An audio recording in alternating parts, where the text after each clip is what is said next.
Endavant. Hombre, Ale! Daniel. Com estàs? Bé. Què estàs fent, que et veig aquí ocupat? Un treball de química sobre l'aigua. Sobre l'aigua has dit? No, no et riguis tant. És més interessant del que penses. Ah, sí? Aviam. Sí. A veure si em pots respondre aquesta pregunta. En quins estats veus l'aigua? Doncs ho trobem en l'estat líquid i l'estat sòlid, no? I en gasós no, Dani? Ah, ostres, clar, el vapor d'aigua, és veritat. Clar. I així comencem. La química de l'aigua. Amb aquest experiment volem demostrar què succeeix quan afegim sal a l'aigua. Un cop abocada la sal, afegirem colorant per adonar-nos que amb la sal l'aigua té una densitat més elevada que sense sal.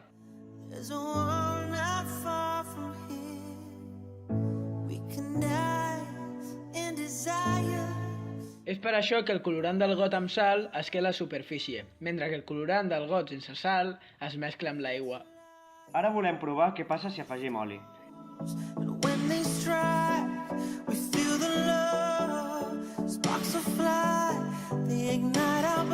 Pel que es veu, l'oli ha romàs a la superfície com s'esperava. Ara posarem colorant per veure què passa.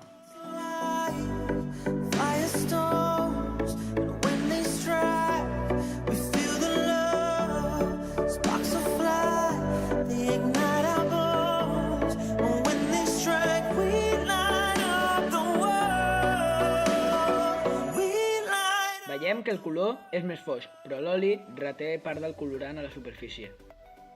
Amb aquest experiment volem demostrar que l'aigua té tensió superficial. Per demostrar-ho, el que farem és omplir un got al 90% d'aigua, per tal que el 10% del got restant estigui ocupat per objectes metàl·lics que anirem afegint de mica en mica. D'aquesta manera, la superfície del got serà més alta, però mai arribarà a vessar. Amb aquest últim experiment volem demostrar que l'aigua té la capacitat de fer osmosi. Necessitem 5 gots, dels quals el primer, el tercer i el cinquè tindran diferent colorant.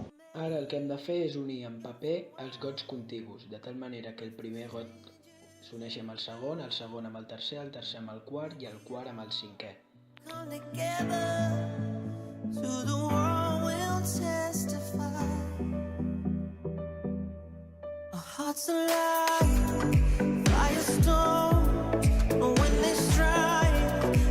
D'aquesta manera, a la posició 2 i 4 hi veurem un color final basat en els colors dels gots que tenen al costat.